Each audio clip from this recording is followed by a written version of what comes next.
Bab 81, Babak 81 Flying Soul Masters. Wu Zhangkong membawa kelas 5 kelas 1 berakhir, Tang Wulin, Xie Xie dan Gu Yue mengikuti tepat di belakangnya. Sisanya siswa di kelas 5 memiliki ekspresi yang penuh kegembiraan. Setelah hasil pertandingan sebelumnya, mereka tiba-tiba mendapatkan lebih banyak kepercayaan pada trio Tang Wulin. Ye Yingrong berjalan sambil tersenyum. "Halo Guru Wu." Dia tersenyum dan mengangguk ke arah Wu Zhangkong. Ye Yingrong benar-benar cantik. Tingginya melebihi 170 cm, sosoknya luar biasa, dan matanya cerah dan penuh semangat.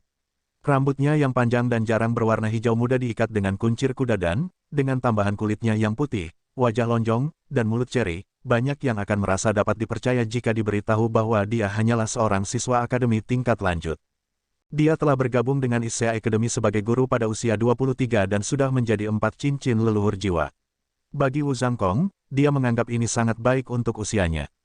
"Halo," Wu Zhangkong mengangguk sebagai tanda terima kasih. "Aku adalah guru yang bertanggung jawab atas kelas 3, Ye Yingrong," katanya, menekankan namanya secara khusus. Ini karena dia yakin bahwa pangeran tampan sombong yang sombong ini tidak tahu siapa dia. Lagi pula, ini adalah pangeran tampan yang hidup di dunianya sendiri. Di seluruh akademi, tidak jelas berapa banyak nama betina yang bisa ia ingat. Wu Zhangkong menjawab dengan gerutuan sebelum pandangannya beralih kembali ke panggung. Xie Xie berdiri di samping dengan mata penuh kekaguman.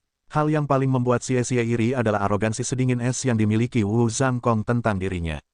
Keangkuhan sedingin es semacam ini bukan fasad, melainkan, itu bawaan. Jika dia membandingkan dirinya dengan Wu Zhangkong, dia akan ditemukan benar-benar terlalu kurang. Ye Yingrong tidak keberatan dengan tanggapan ini. Sebaliknya, dia mengalihkan perhatiannya ke kelas 3 dan melambaikannya. Para siswa kelas 3 bergegas berlari, membentuk garis rapi di depannya. Ye Yingrong berkata kepada kelasnya, "Persahabatan adalah nomor 1, dan kompetisi adalah nomor 2. Gu Tianri, Gu Tianyue, Gu Tianming, apakah Anda mengerti?" "Ya, Guru Ye," si kembar 3 berbicara serempak, membuatnya seolah-olah hanya satu orang yang berbicara. Wu Zhangkong melirik mereka. Setelah melihat 3 penampilan identik mereka, ia jelas menjadi jauh lebih tertarik pada Ye Yingrong dan kembar 3 ini. Pada saat itu, Direktur Pengajar Long Hangsu tiba di atas panggung. Pertandingan kedua dari turnamen promosi kelas telah tiba. Kelas 5, apakah masih 3 orang yang sama dengan sebelumnya? Petik 2. Wu Zhangkong mengangguk. Tang Wulin, Xie Xie, dan Gu Yue melangkah ke panggung bersama dan berjalan ke tengah. Ye Yingrong berkata dengan senyum rendah hati, "Kalian harus pergi sekarang juga." Petik 2.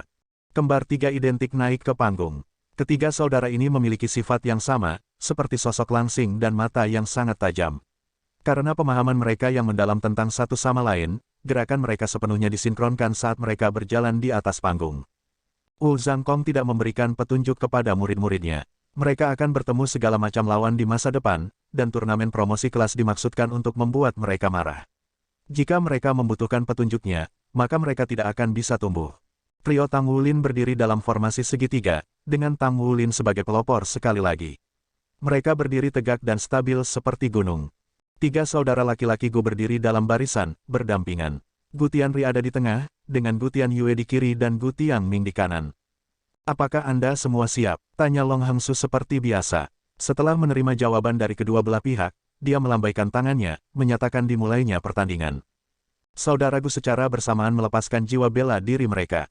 Ketika trio Tang Wulin melihat apa jiwa bela diri mereka, mereka benar-benar terperangah. Jiwa bela diri ketiga bersaudara ini persis sama, tapi itu bukan bagian yang membingungkan. Lagi pula, mereka kembar 3. Apa yang membingungkan, bagaimanapun, adalah bahwa sayap muncul di punggung mereka secara bersamaan, menciptakan pemandangan yang sangat kuat. 3 pasang sayap terbuka secara bersamaan sementara cincin jiwa putih muncul di bawah masing-masing. 3 saudara laki-laki Gu terbang ke udara bersama, dengan cepat naik ke ketinggian. Menghadapi adegan seperti itu, Long Hangsu tertegun. Jiwa bela diri terbang. Harus dikatakan bahwa jiwa-jiwa bela diri yang terbang cukup langka. Dengan fakta tambahan mereka menjadi kembar 3, bahkan jika ada kekuatan jiwa yang lemah, atau mereka memiliki jiwa roh yang kurang optimal, mereka pasti harus dikirim ke kelas elit. Tampaknya ada kesalahan selama pendaftaran mereka. Pada kenyataannya, itu benar-benar kesalahan di pihak akademi. Saudara-saudara Gu belum mendaftar bersama. Gu Tianri telah mendaftar terlebih dahulu, karena Gu Tianming sakit perut dan Gu Tianming memiliki hal-hal lain yang harus diperhatikan. Selain itu, ada banyak siswa yang mendaftar setiap saat, sehingga para guru sibuk dengan pekerjaan dan telah mengabaikan si kembar tiga. Selain itu, ketiga saudara ini juga mengalami masalah yang mirip dengan Tang Wulin. Situasi keuangan keluarga mereka sangat biasa. Bagaimana mungkin orang tua mereka mampu membelikan mereka 3 jiwa roh pada saat yang sama? Dengan demikian, mereka telah menunda dan mengumpulkan uang sedikit demi sedikit sampai tepat sebelum tanggal pendaftaran mereka. Kemudian mereka bertiga membeli jiwa roh 10 tahun, sehingga memenuhi persyaratan yang dibutuhkan dari ketiganya untuk mendaftar ke akademi. Kekuatan jiwa mereka hanya di peringkat 11, dan meskipun jiwa bela diri mereka tidak lemah, cincin jiwa mereka terlalu kurang. Karena ini, mereka ditempatkan di kelas 3. Jiwa bela diri Gu bersaudara itu disebut Skyscraping Battle Eagle. Itu adalah jenis jiwa bela diri tipe burung berkecepatan tinggi. Skyscraping Battle Eagle adalah sejenis elang yang kuat yang akan mengalahkan lawan-lawannya dengan kecepatannya. Sebagai binatang buas, Skyscraping Battle Eagles mampu terbang hingga ketinggian 3 km. Selain itu, bisa mempertahankan kecepatan tinggi untuk jangka waktu yang lama. Dari ini, dapat disimpulkan bahwa ketiga bersaudara itu semuanya adalah Agility System Battle Soul Masters.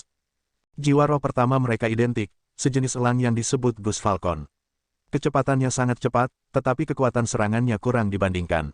Itu hanya seukuran telapak tangan seseorang. Ini adalah alasan yang buruk untuk jiwa arwah.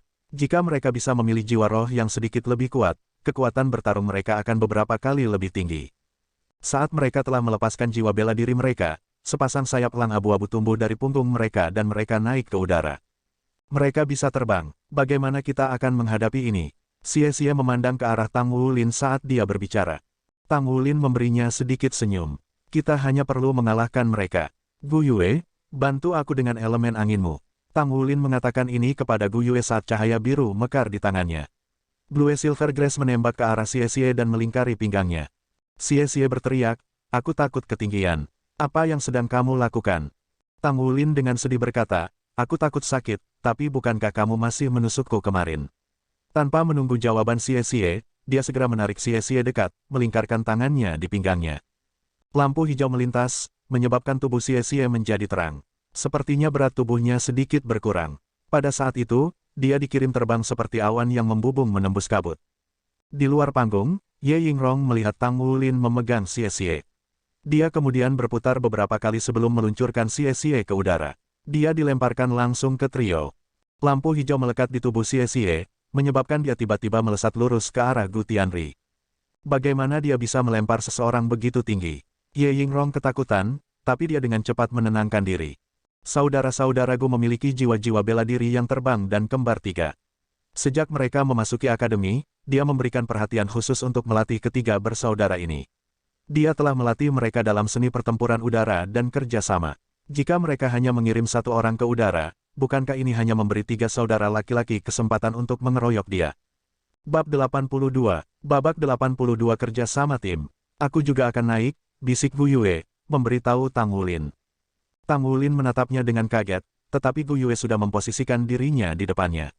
Tang Wulin menggunakan kedua tangan untuk memegang pinggang Gu Yue, mengangkatnya dan mulai berputar. Dibandingkan dengan Xie, Gu Yue jauh lebih ringan. Pinggangnya sangat kecil sehingga sepertinya dia bisa mengangkatnya dengan satu tangan dan melemparkannya tanpa memerlukan bantuan elemen anginnya. Gu Yue terbang mengejar setelah Xie. Di langit, Gu Tianri dengan tenang memberikan sinyal tangan. Menjelang Xie yang akan datang, dia menghindari pertempuran langsung dengannya. Dengan mengepakkan sayapnya, dia menahan momentum ke depan dan berhenti dengan keras di udara. Keuntungan terbesar mereka adalah kemampuan mereka untuk terbang. Mereka tidak takut ketika mereka berada di langit. Peluang terbaik bagi serangan mereka untuk memiliki dampak besar adalah saat Xie mulai jatuh kembali. Ye Yingrong melirik ke samping dan menatap Wu Zhangkong. Adegan di depan mereka hanyalah tuduhan sembrono oleh siswa kelas 5. Mereka terbang ketika mereka tidak memiliki kemampuan untuk terbang, menghilangkan keuntungan apapun yang mungkin mereka miliki di tanah. Segera, ketiga saudara laki-laki Gu akan menemukan peluang yang sempurna untuk serangan yang berhasil. Dia telah mengamati pertandingan mereka sehari sebelumnya. Dari 3 dari kelas 5, jiwa bela diri Tang Wulin hanyalah rumput Blue Silver. Meskipun kekuatannya cukup besar, itu hanya itu dan tidak lebih. Gu Yue tampaknya memiliki kendali atas bumi, jadi mengapa dia ada di udara? Satu-satunya peserta yang tampaknya menjadi ancaman bagi mereka adalah Xie sebagai Agility System Battle Soul Master, namun ia juga tidak memiliki kemampuan untuk terbang. Hal alami yang harus dilakukan ketika bersaing dengan Flying Soul Master adalah untuk tetap di tanah dan menunggu saat yang tepat untuk menyerang. Ini karena seorang Master Jiwa, setelah melepaskan jiwa bela diri mereka, akan terus-menerus menguras kekuatan jiwa mereka. Menipisnya kekuatan jiwa-jiwa terbang guru jauh lebih besar daripada jiwa guru normal. Dengan kesabaran yang cukup, tim kelas 5 akan memiliki peluang memenangkan pertandingan. Namun, mereka tampaknya menjadi ceroboh pada saat ini. Serangan tiba-tiba mereka ke udara memberi saudara-saudara Gu kesempatan untuk mengelilingi mereka di langit. Dapat dikatakan bahwa kesuksesan mereka terjamin. Di mata Ye Yingrong, bagaimanapun, Wu Zhangkong tampak sekeren biasanya. Tidak mungkin membaca pikirannya dari ekspresinya yang tidak berubah. Apakah dia sama sekali tidak peduli dengan hasil pertandingan? Gu Tianri mundur saat Xie Xie melesat di udara. Dia mundur ke ketinggian yang menggantikan Xie Xie. Tampaknya kekuatan dari lemparan Tang Wulin sudah mulai berkurang, dan Xie Xie akan jatuh. Pada saat ini, kilatan tiba-tiba cahaya biru muncul di bawah kaki Xie Xie. Dengan putaran tubuhnya, kaki Xie Xie mengetuk melawan cahaya biru dan, dengan energi pinjaman, dia melompat ke arah Gu Tianri seperti panah. Perubahan ini terlalu mendadak. Gu Tianri, yang telah menunggu kesempatan yang tepat, tertangkap basah dan membeku. Pertandingan selalu berubah. Jika ada peserta yang bersantai bahkan untuk sesaat, itu dapat menyebabkan mereka kehilangan seluruh pertarungan. Gu Tianyue dan Gu Tianming diposisikan ke samping.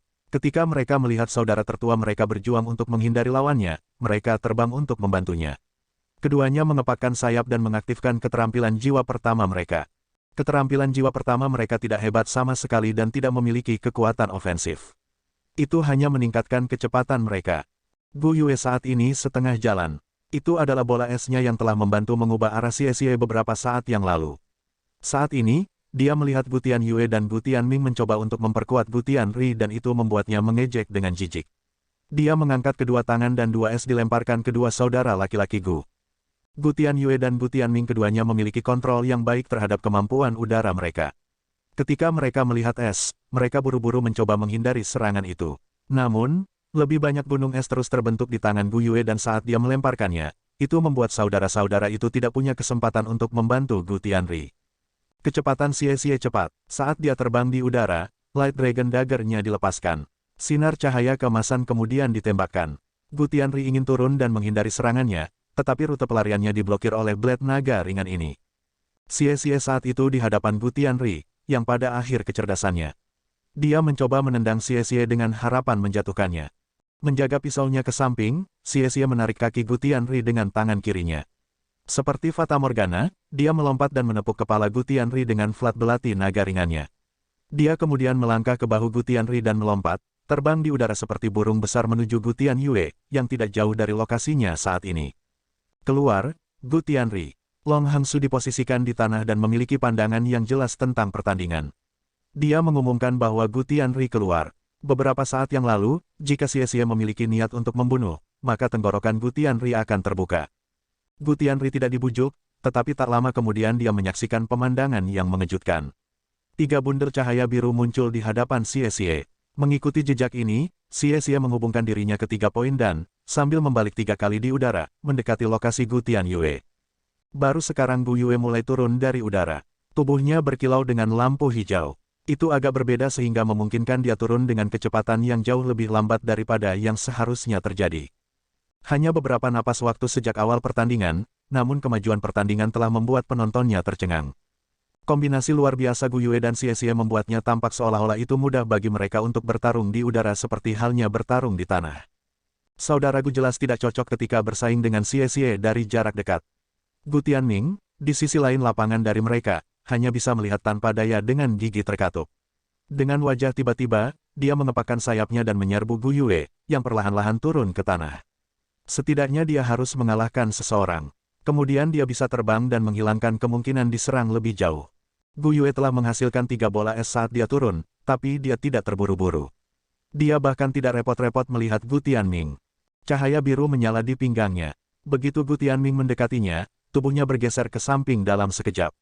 Sesosok di lantai bergerak dan menangkapnya.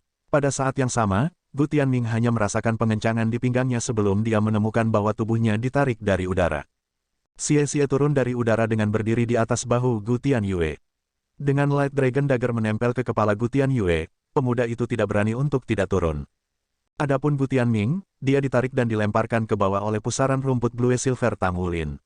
Dia ambruk di tanah dalam kekacauan total. Kekalahan total. Mereka bahkan tidak dapat berbicara tentang memiliki pertandingan ulang. Kelas 5 kelas 1 menang. Ketika kata-kata ini meninggalkan mulut Long Hangsu, mereka jelas memiliki catatan kejutan untuk mereka. Jika seseorang berbicara tentang kemenangan pada hari sebelumnya, maka seseorang akan membahas kemampuan individu dari tim kelas 5 kelas 1. Jika seseorang berbicara tentang pertandingan hari ini, maka itu akan menjadi kerja tim yang memenangkan pertandingan. Saudara-saudara Gu, yang dianggap lebih baik dalam kerja tim, telah memandang rendah lawan-lawan mereka dan dengan demikian gagal melepaskan sepenuhnya kemampuan mereka sebagai unit kembar 3. Sebaliknya, kelompok 3 Tang Wulin telah memenangkan pertandingan dengan memberi kejutan, satu demi satu. Beginilah pertandingan berakhir. Yang lebih mengejutkan adalah penampilan Gu Yue dari kemampuan elemen es-nya. Bukankah itu elemen bumi pada pertandingan sebelumnya?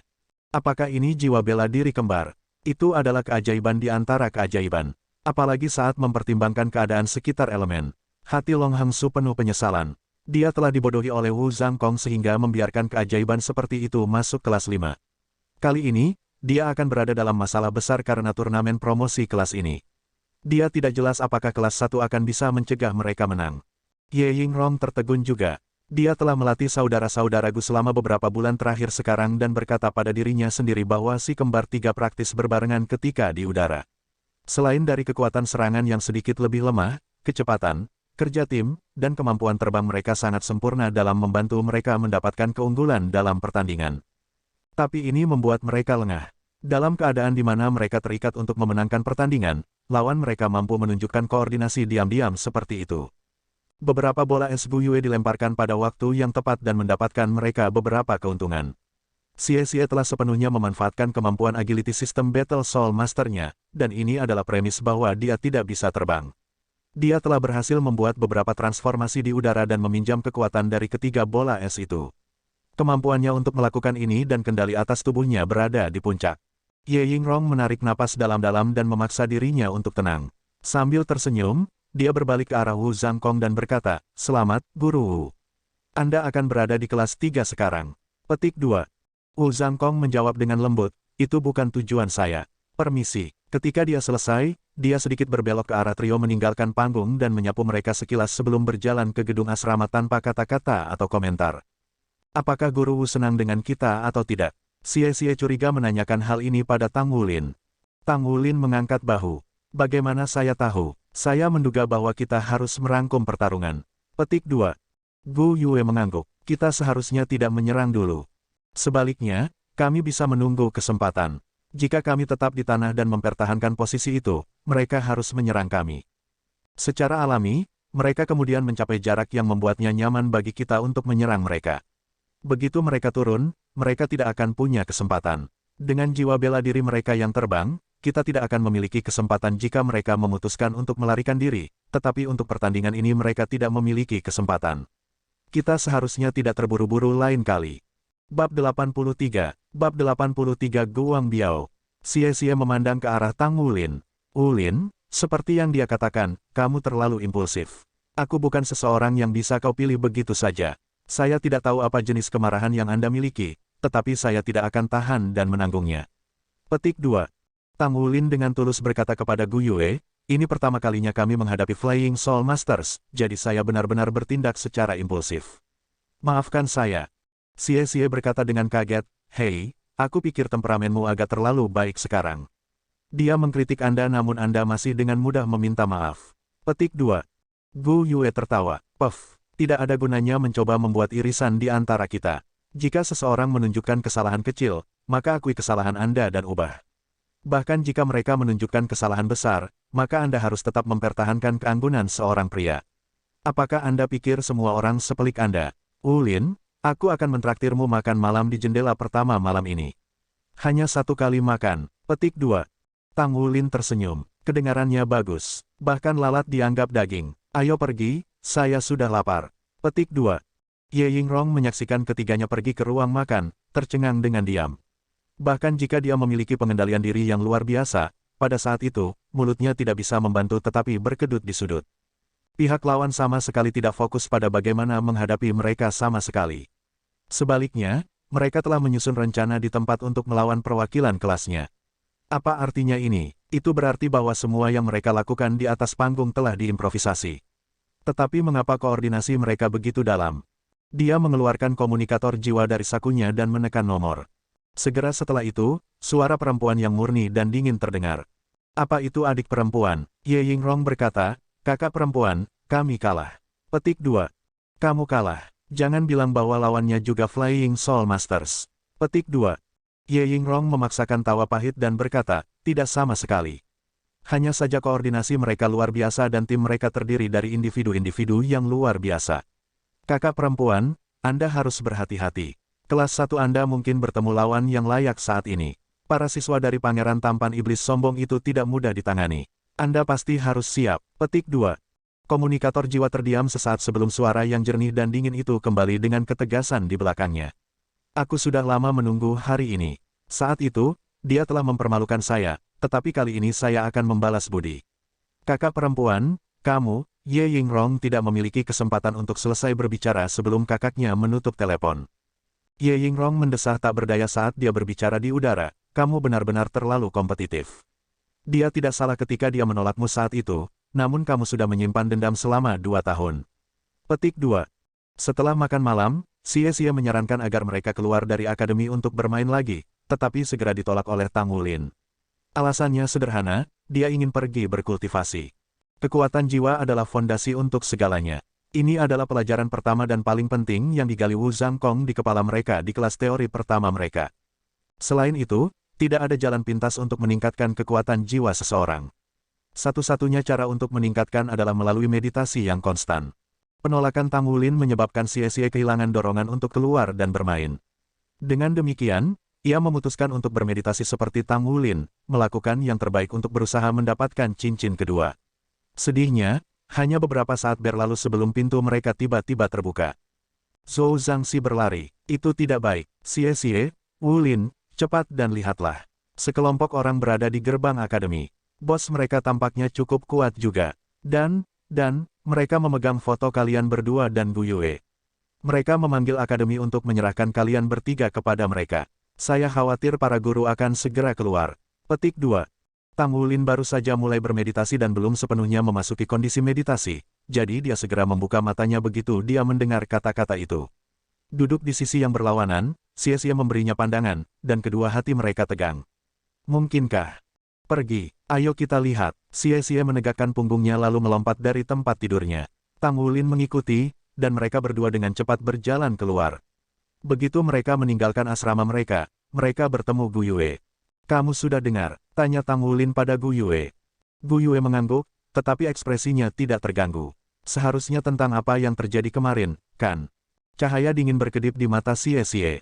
Ayo pergi. Setelah mengatakan ini, dia mulai berjalan menuju gerbang besar akademi sambil menyeret Tang Wulin di belakangnya. Tunggu, kata Tang Wulin berat.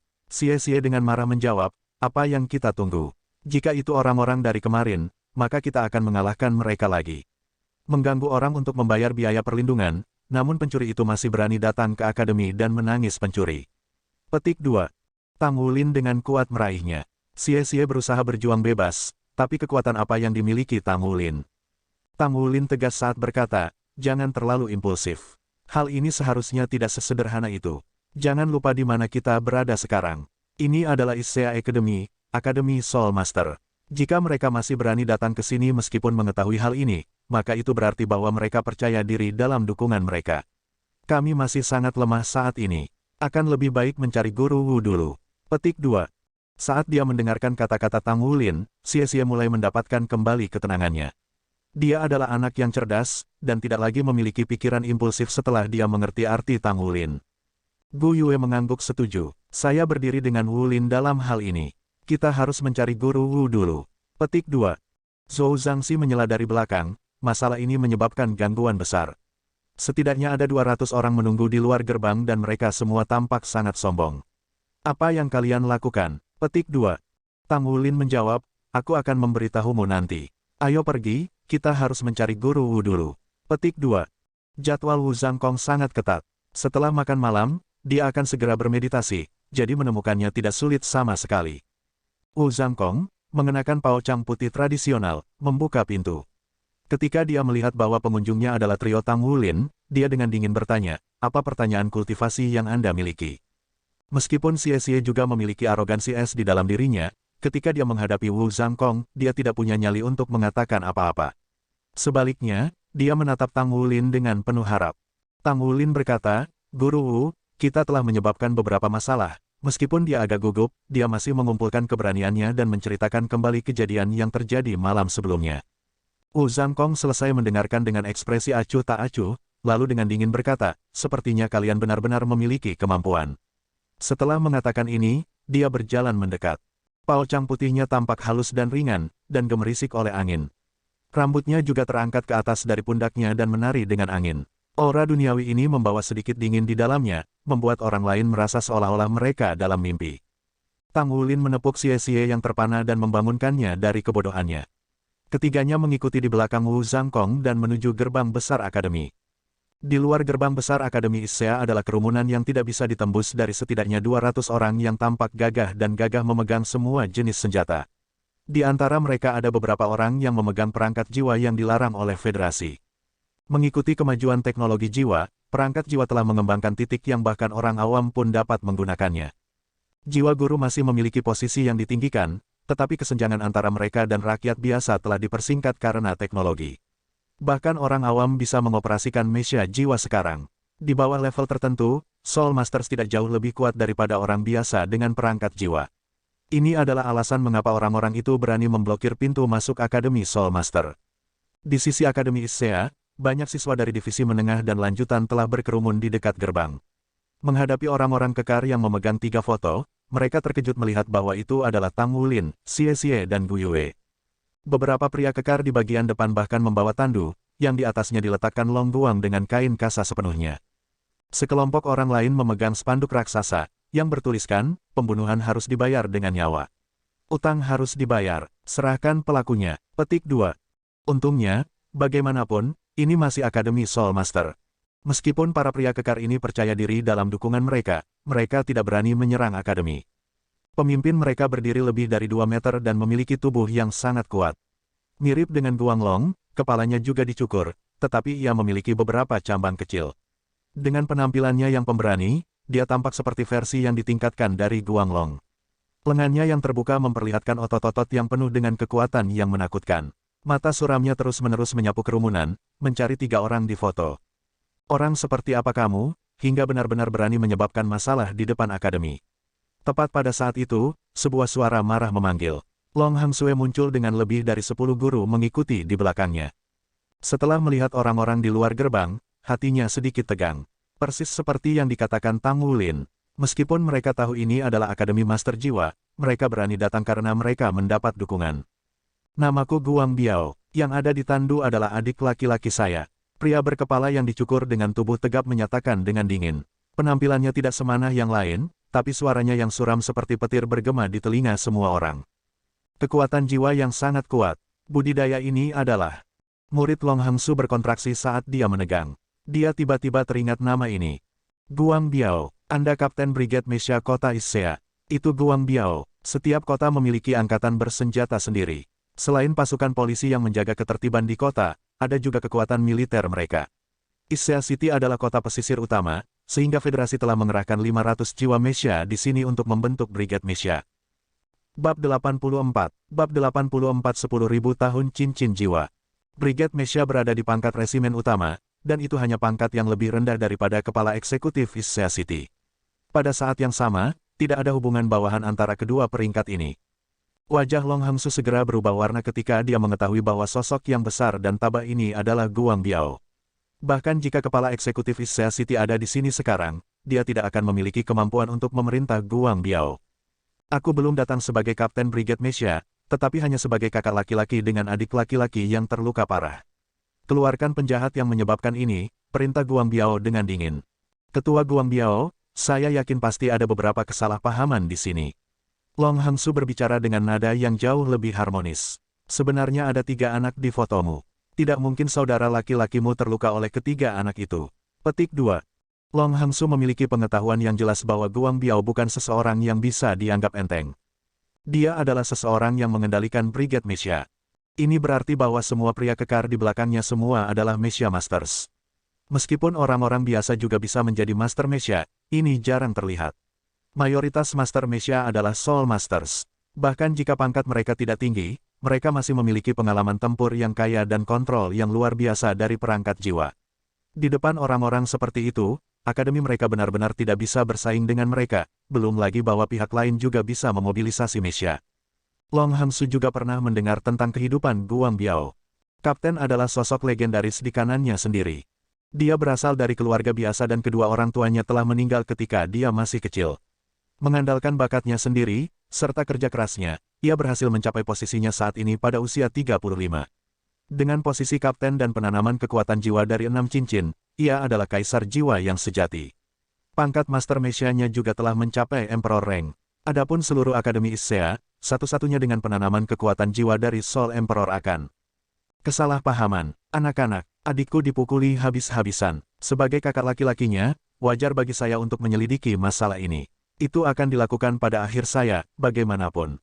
Hentikan omong kosongmu dan serahkan orang-orang ini. Saya telah memberikan wajah Issea City yang cukup dengan menunggu di sini.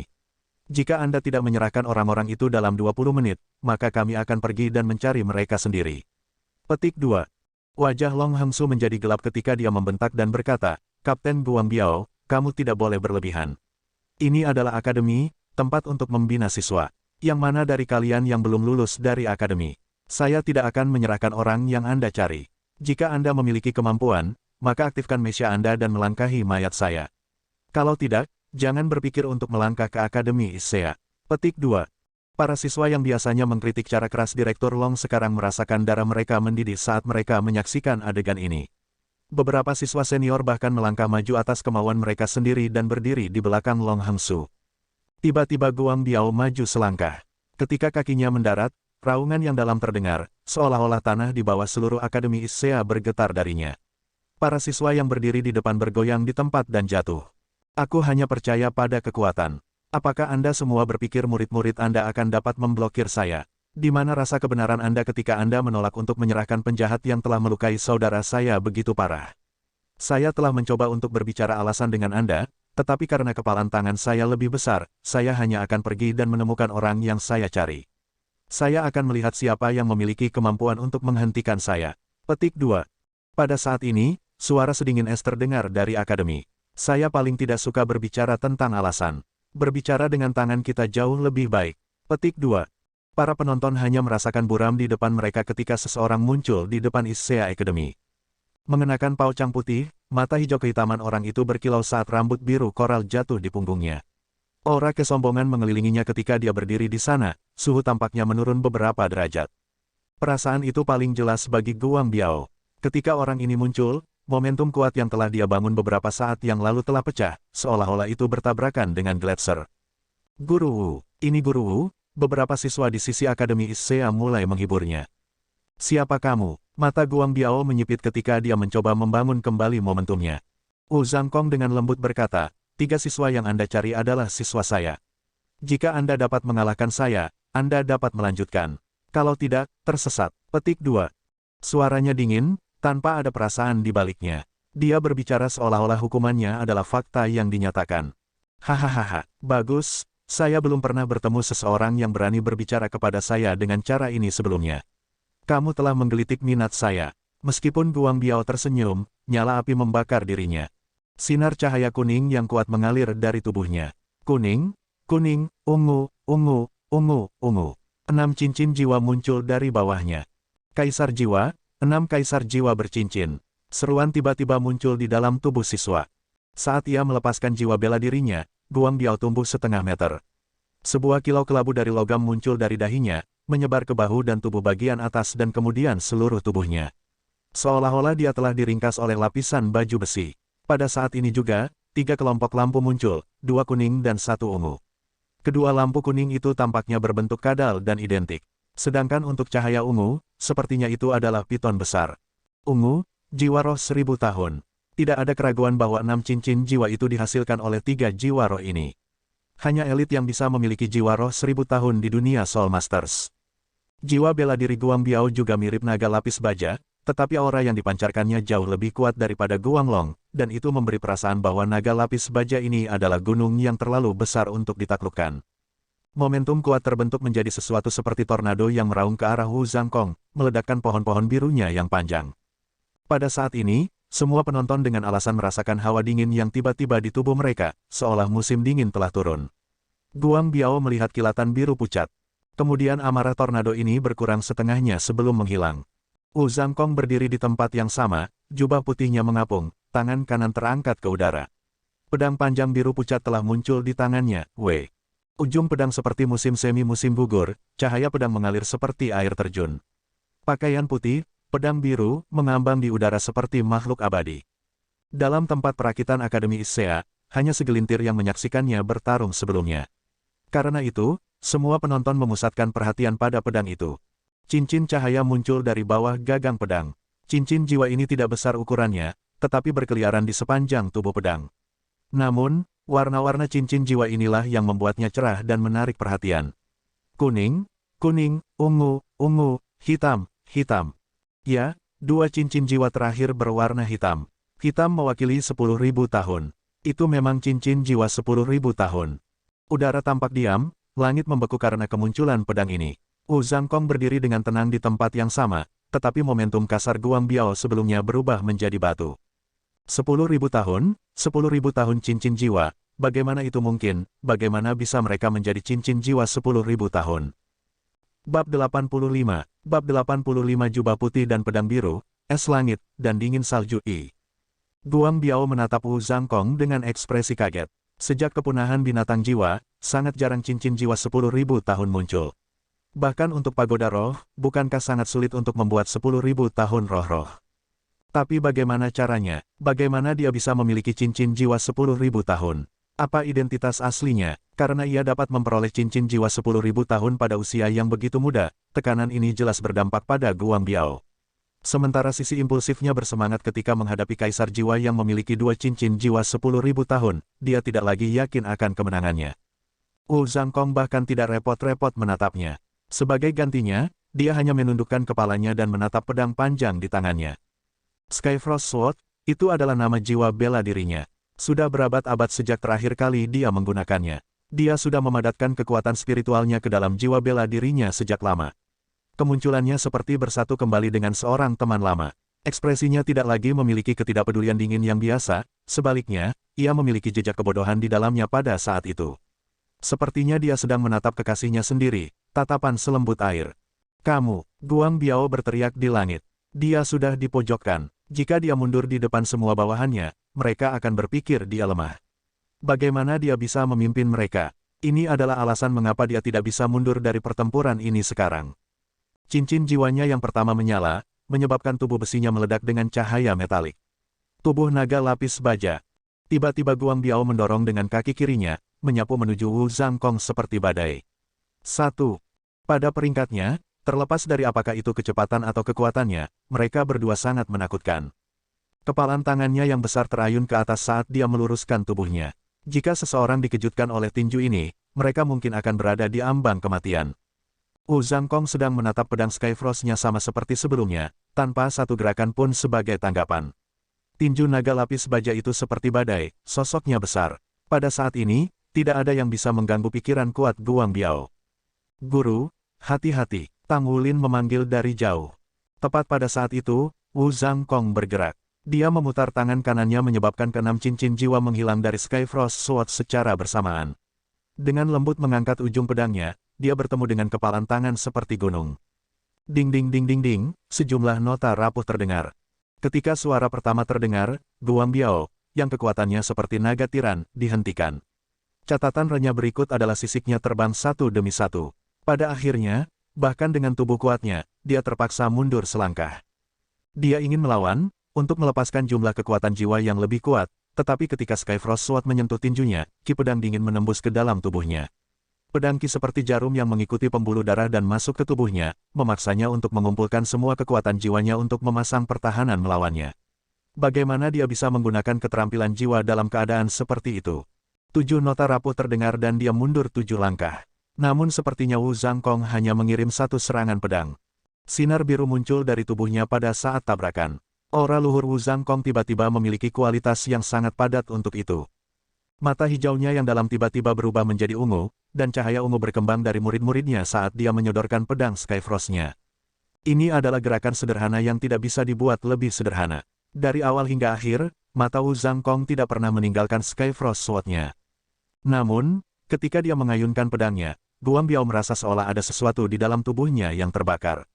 Pada saat itu, pedang Qi yang sangat dingin meledak satu demi satu saat Guang Biao merasa pikirannya semakin lambat dan lambat, darahnya mulai membeku. Selain itu, jiwa bela diri yang kuat yang dia andalkan untuk naik ke posisinya saat ini benar-benar tidak dapat melindunginya. Seolah naga lapis baja telah sepenuhnya meninggalkannya. Jiwa roh ular ungu Guang Biao akhirnya bergerak, menyebabkan tubuhnya yang kuat mengembang. Sisik perak tumbuh dari tubuh ungu roh-roh dan ekornya mencambuk Wu Zhangkong dari samping. Itu harus menyerang musuh untuk menyelamatkan tuannya. Semua penonton terkejut ketika mereka melihat bahwa Wu Zhangkong bahkan tidak repot-repot menghindar. Itu benar, dia tidak bergerak sedikit pun. Sebuah cahaya biru melonjak ketika matanya terus melepaskan cahaya ungu. Tanpa diduga, dia membiarkan roh-roh 1000 tahun menyerangnya secara langsung. Ci, suara lembut terdengar. Pada saat kemenangan itu, aura biru di sekitar tubuh Wu Zhangkong jelas menjadi lebih kuat. Ketika auranya meningkat, semua orang melihat perubahan. Mereka merasa seolah-olah seluruh tubuh Wu Zhangkong telah menjadi pedang, yang persis sama dengan pedang Skyfrost di tangannya. Ekor roh-roh ular ungu itu mencambuk ke arah ujung pedang itu. Cahaya ungu menyapu, namun dipotong dengan rapi. Jiwa roh melepaskan pekikan darah yang mengental saat kilau tubuhnya redup. Selain itu, pada saat itu, pedang Skyfrost sudah tiba di depan Guang Biao. Guang Biao mengepalkan giginya dengan erat. Saat ini, dia tidak bisa menggunakan kekuatan jiwanya lagi. Ki pedang tirani lawannya yang ekstrim dan dingin telah membunuh hubungannya dengan jiwa bela dirinya. Dia dengan lamban memikirkan apa yang bisa dia lakukan. Pada akhirnya, dia hanya bisa mengangkat tangannya untuk menghadapi serangan di depannya dan mengedarkan semua kekuatan jiwanya ke telapak tangannya. Cahaya biru melambat hingga berhenti. Itu berhenti tepat di depan hidung Guang Biao, tetapi udara sedingin es yang keluar darinya seolah-olah menciptakan jaring pedang, mengeluarkan aura kematian yang menutupi seluruh tubuhnya. Telapak tangannya telah tertusuk dan telah berubah menjadi warna biru muda yang sama seperti pedang Skyfrost. Matamu, kamu dari tempat itu, kata Guang Biao heran. Jelas bahwa dia telah kehilangan kendali atas dirinya ketika suaranya bergetar. Tidak pasti apakah ini disebabkan oleh dingin atau ketakutan yang ekstrim. Wu Zhangkong dengan acuh tak acuh berkata, saya diusir dari tempat itu. Alasannya adalah karena emosi saya tidak baik. Karena itu, jangan biarkan aku melihatmu lagi. Petik 2. Cahaya biru lenyap, dan sepertinya aliran udara biru mengalir menuju Wu Zhangkong dan mengembun di dalam tubuhnya. Pedang Skyfrost-nya menghilang tanpa jejak, dan dia sudah lama berbalik, berjalan kembali ke Akademi Issea. Jejak ki sedingin es yang telah mengalir ke tubuh Guang Biao sekarang berbondong-bondong kembali ke Wu Zhangkong. Pakaian putih, pedang biru, es langit, dan salju sedingin es, Wu Zhangkong. Bab 86, Babak 86 Pakaian putih dan pedang biru, es langit, dan dingin salju, 2. Setelah menghilangnya Wu Zhangkong, seluruh area tetap diam, seolah suara semua orang membeku. Terlepas dari apakah mereka adalah guru atau siswa Akademi Issea, atau Master Mesha dari Brigade Mesha, apa yang baru saja terjadi itu terlalu mengejutkan. Ini adalah pertandingan antara 6 kaisar jiwa cincin. Mereka telah melihat jiwa roh 1000 tahun, tetapi juga penampilan cincin jiwa 10.000 tahun. Apa yang tidak jelas adalah bahwa sementara kedua belah pihak berada pada level yang sama, mengapa Wu Zhangkong dapat mengalahkan Guang Biao dengan 2 serangan pedang. Karena Guang Biao adalah Kapten Brigade Mesha, pengalaman pertempuran dan kultivasinya harus sesuai untuk posisi tersebut. Bahkan jika Wu Zhangkong memiliki cincin jiwa yang lebih baik, dia seharusnya tidak kehilangan itu dengan cepat. Perbedaannya mungkin karena jiwa bela diri mereka memiliki perbedaan besar, atau Wu Zhangkong memiliki tingkat pengalaman pertempuran yang jauh lebih besar daripada dia, serta beberapa aspek khusus lainnya. Pangeran tampan, jeritan wanita tak dikenal terdengar, dan Akademi Issea berubah menjadi lautan sorakan segera. Para siswa dari Akademi Menengah dan Lanjutan mulai menyemangati nama Wu Zhangkong, terutama dari kelas 5. Masing-masing dan setiap muridnya memiliki muka memerah, dan berdiri dengan dada mereka terangkat dengan bangga. Kecuali untuk anak ajaib Xie, sebagian besar dari mereka yang dialokasikan untuk kelas 5 tidak akan merasa nyaman dengan keadaan mereka, bukan? Namun, kecakapan Wu Zhangkong pada pertandingan ini telah memberikan rasa puas pada siswa kelas 5. Di tengah para guru, Ye Yingrong memandang Wu Zhangkong, matanya yang indah berkaca-kaca. Dia bergumam, "Saudari, aku awalnya tidak suka penampilannya yang sedingin es. Meskipun dia tampan, dia seperti es. Namun, sepertinya aku sudah jatuh cinta padanya. Dia cukup tampan untuk melupakan kekurangan itu." Petik 2. Sisi Ye Yingrong adalah seorang wanita seusianya yang tampak tidak jauh berbeda dari penampilannya. Saat ini, matanya juga sayu. 6 dering. Dia benar-benar memiliki 6 cincin. Saya sebelumnya berpikir saya memiliki kesempatan untuk mengejarnya, tetapi sepertinya saya tidak akan pernah bisa membalas dendam kepadanya. Dari apa yang dia tunjukkan tadi, sepertinya dia akan bisa berduel dan mengalahkan Sol Sage 7 cincin. Tidak ada keraguan bahwa dia berasal dari tempat itu. Petik 2. Ye Yingrong berbalik dan melihat ke arah kakak perempuannya di sebelahnya. Dia berbicara dengan senyum pahit, "Kakak, bukankah kamu terlalu pendendam?" Mata indah Ye Yingluo terbakar dengan keras kepala. "Tidak ada yang pernah menolak saya, dia yang pertama. Dia akan membayar harganya untuk itu." Petik 2. Guang Biao berdiri beku di tempat yang sama selama lebih dari 10 menit. Baru pada saat itulah rasa dingin di dalam tubuhnya mulai perlahan menghilang. Denyut nadinya kemudian kembali normal, dan kekuatan jiwanya dan jiwa bela diri kembali. Darah mulai menetes dari luka di kedua tangannya. Gelombang ketakutan melintas di matanya saat dia melihat telapak tangannya. Orang itu menakutkan, dia jelas bukan siapa-siapa.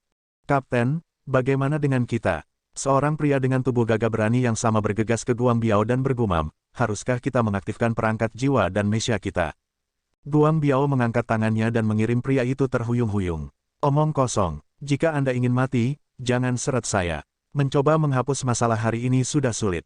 Jika kami juga mengaktifkan perangkat jiwa dan mesya kami, apakah Anda pikir kami akan selamat? Pergi, kembali." Petik 2. Guang Biao menghela nafas dalam-dalam ketika dia melihat adiknya, yang masih berbaring di atas tandu. Jika itu orang lain, dia tidak akan melangkah dan ikut campur dengan masalah mereka. Tidak perlu banyak pemikiran baginya untuk mengetahui bahwa masalah ini akan ditelusuri kembali kepadanya dari Departemen Administrasi Kota Issea. Namun, ini adalah masalah adik laki-lakinya. Dia sangat menyayangi adiknya. Dia adalah penatua dari dua Guang Brothers, dan telah diberi kekuatan luar biasa sejak kecil. Guang Long juga memiliki bakat yang sama, tetapi sulit bagi keluarga miskin mereka untuk juga mendukungnya.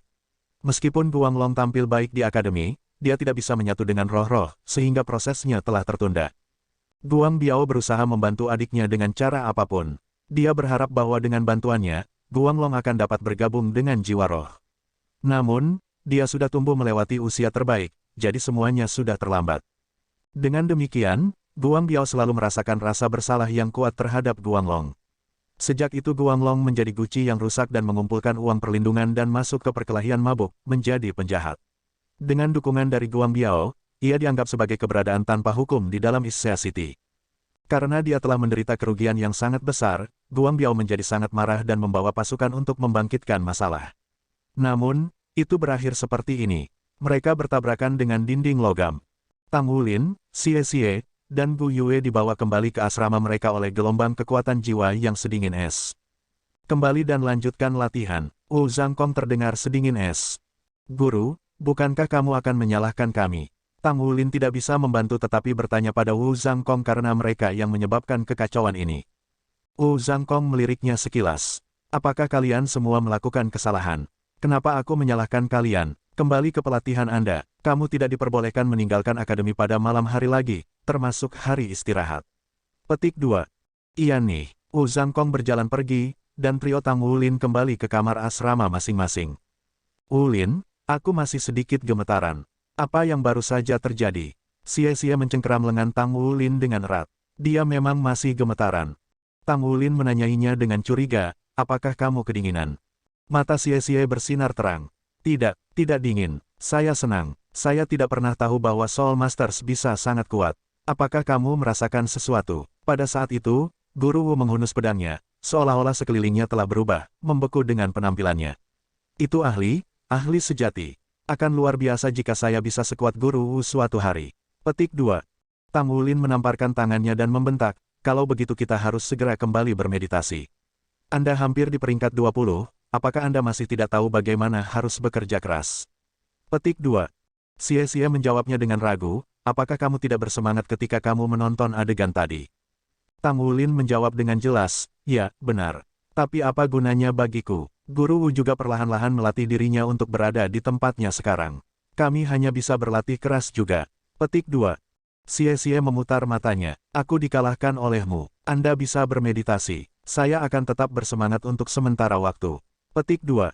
Memberinya senyum tak berdaya, Tang Wulin kembali ke tempat tidurnya dan ke posisi meditasi. Bagaimana mungkin dia tidak bersemangat? Sebaliknya, dia mungkin bahkan lebih bersemangat daripada Xie, hanya saja dia menyimpannya jauh di dalam dirinya dan tidak membiarkannya muncul.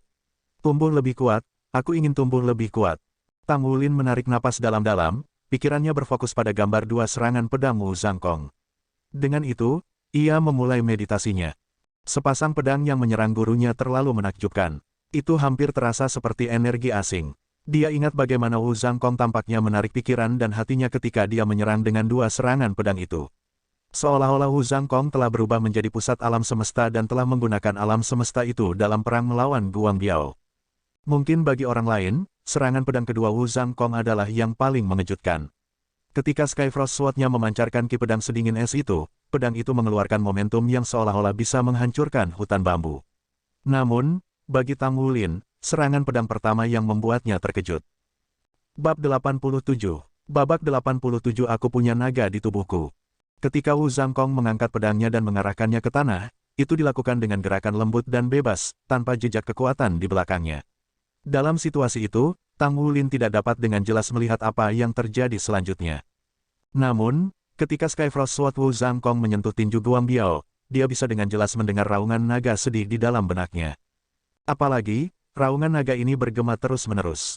Ketika satu skala terbang dari kepalan itu, satu demi satu, deru naga yang menyakitkan itu menyebabkan pikirannya bergetar. Dia merasa seolah-olah serangan Wu Zhangkong sebenarnya menargetkan dirinya sendiri. Bahkan, setelah timbangan terbang, dia bahkan bisa merasakan pedang dingin yang telah memasuki tubuh Guang Biao, dan penderitaan yang ditimbulkannya terhadap jiwa bela dirinya. Pada saat itu, hati Tang Wulin bergetar, dan suara lain muncul dalam benaknya. Suara itu sangat marah dan sensasi panas yang dia rasakan ketika dia ditusuk oleh belati naga cahaya muncul sekali lagi. Meskipun hanya sesaat, dan itu tidak menyebabkan tubuhnya berubah, itu masih membuatnya sangat terkejut. Dari saat kekuatan pertama kali muncul hingga sekarang, tampaknya telah muncul lebih dan lebih sering. Tang Wulin menyadari bahwa tubuhnya sepertinya menyembunyikan semacam rahasia di dalamnya.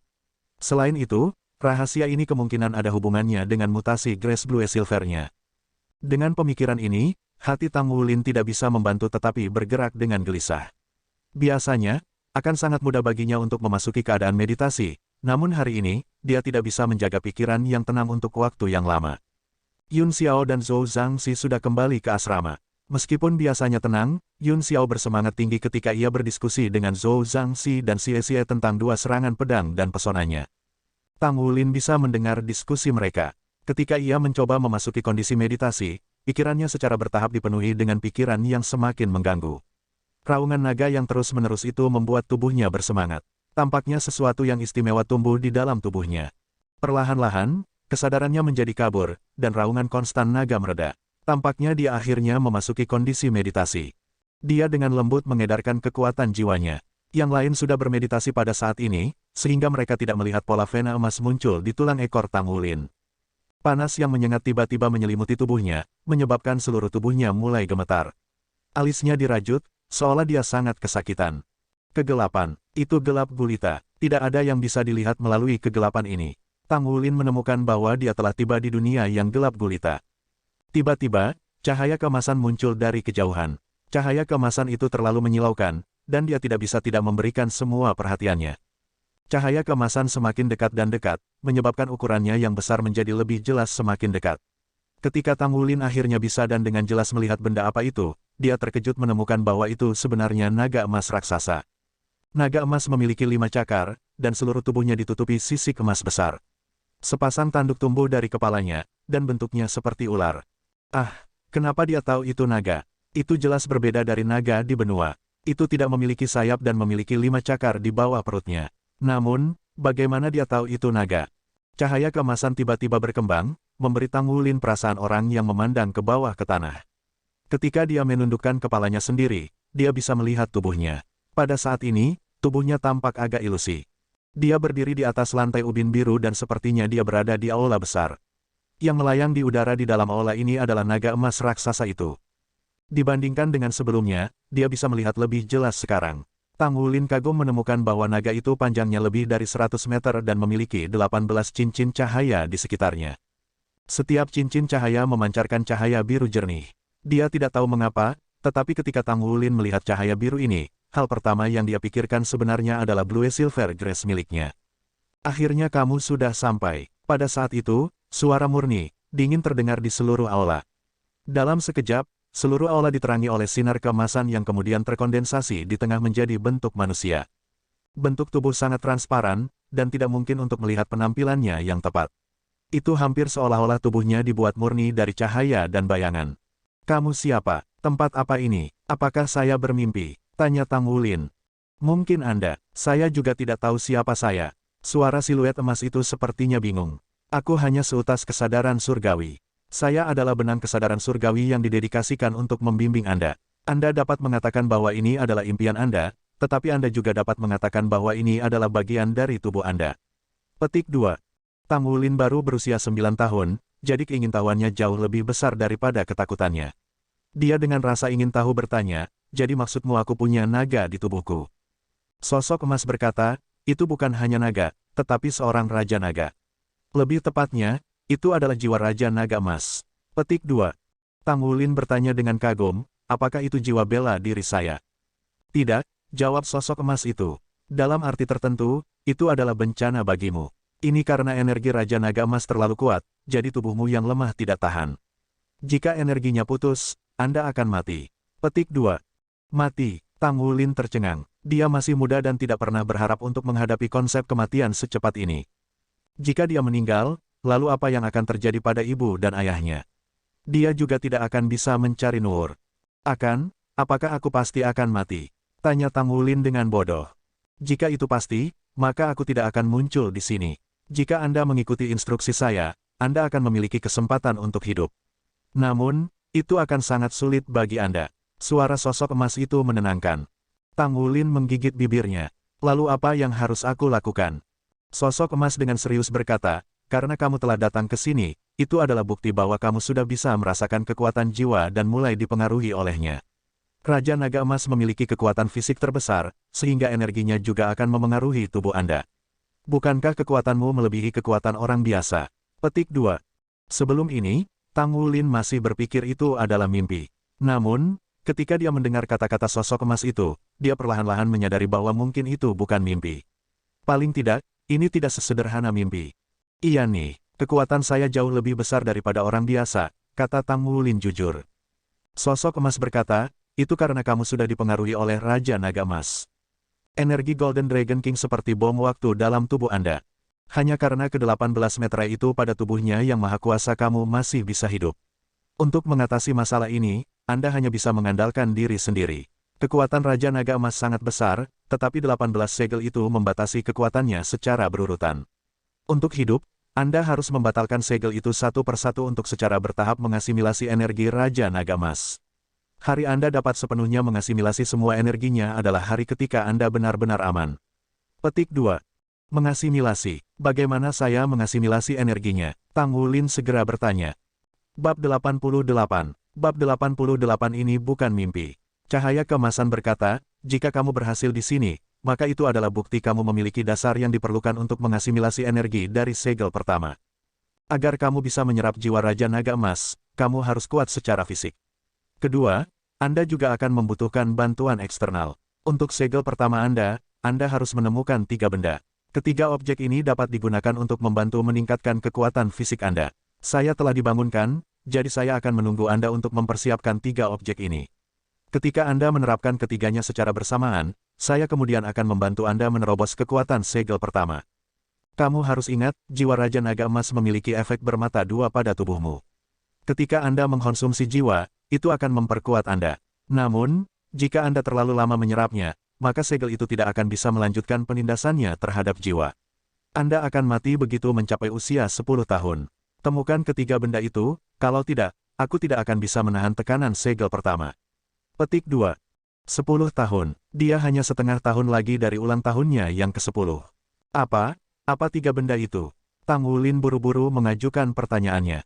Buah kristal es 100 tahun, buah api scarlet 100 tahun, dan 10 tetes darah dari binatang buas 100 tahun dengan garis keturunan naga. Petik 2. Hanya dengan mendengar nama-nama itu, Tang Wulin tahu bahwa barang-barang akan datang dengan label harga yang lumayan. Dia bahkan belum pernah mendengar nama-nama dari dua buah yang disebutkan di atas, belum lagi 10 tetes darah dari binatang buas 100 tahun, yang bahkan lebih. Permisi, tapi binatang buas sudah punah. Di mana saya dapat menemukan mereka? Seru Tang Wulin, ekspresinya tertegun. Cahaya keemasan berhenti sejenak, seolah sedang berpikir. Itu kemudian menjawab dengan suara yang terdengar murung, aku juga tidak tahu. Saya hanya dapat memberitahu Anda informasi apa yang saya miliki. Bagaimana Anda bisa melakukan ini, atau bagaimana Anda mencapainya, itulah masalah Anda untuk dipecahkan. Saya tidak dapat membantu Anda memecahkan masalah ini.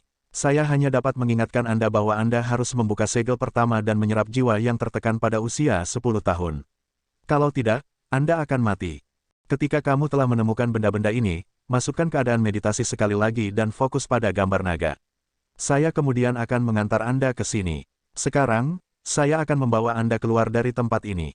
Petik 2. Silakan tunggu, Tang Wulin buru-buru memohon. Aku hanya seutas kesadaran surgawi, dan ada batasan berapa lama aku bisa tinggal di sini. Tolong berhenti memperpanjang masa tinggal saya. Cahaya keemasan terdengar parah saat berbicara. Tang Wulin bertanya, mengapa sisik muncul ketika saya berhubungan dengan benda-benda tertentu? Seperti ketika saya ditusuk oleh belati naga cahaya Xie. Apakah ini ada hubungannya dengan Raja Naga Emas? Petik 2. Cahaya keemasan itu menjawab, ya. Ketika darah Anda melakukan kontak dengan benda atau makhluk tipe naga lainnya, kekuatan Raja Naga Emas akan sementara muncul. Anda tidak dapat mengontrol kekuatan ini karena Anda belum memecahkan segel. Karena itu, Anda harus menemukan ketiga objek ini dengan cepat. Petik 2. Tang Wulin memiliki banyak hal untuk ditanyakan, tetapi lingkungannya tiba-tiba berubah dan mulai berputar. Dia terbangun saat berikutnya. Tubuhnya basah oleh keringat, dan dia merasakan sakit yang tak terkatakan. Dia juga jelas merasa bahwa suhu tubuhnya yang tinggi sudah mulai dingin. Apakah itu mimpi atau bukan mimpi? Tidak, bukan itu. Jika bukan karena pengalaman sebelumnya, maka dia akan berpikir itu adalah semacam mimpi. Namun, apakah ini benar-benar sesederhana mimpi? Jika itu adalah mimpi, lalu mengapa itu terasa begitu nyata baginya? Mengapa sisik emas muncul ketika dia ditikam oleh belati naga cahaya? Mengapa dia begitu lemah dan biasa ketika dia muda, namun telah menjadi jauh lebih kuat setelah jiwa bela dirinya terbangun?